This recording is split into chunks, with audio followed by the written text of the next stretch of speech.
それって。わかんない。おめでとうございます。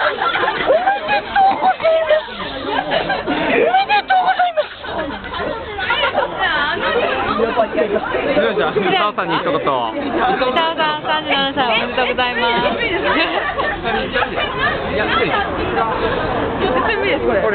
タオさんに一言。伊沢さんにお祝いの気持ちがあるなら、はい。行きましょう。皆さん、お誕生日おめでとうございます。おお。これからもよろしくお願いします。おお。お。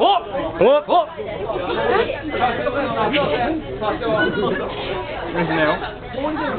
お。あれ。旦那が悪いな。皆さん、誕生日おめでとうございます。乾杯。乾杯。はい。乾杯。すみません、すみません。いいよいいよ。え、どうすんの、大根？大根でいいじゃん。大根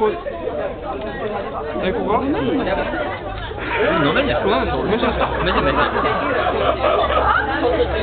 あ、梅酒だ。ほら。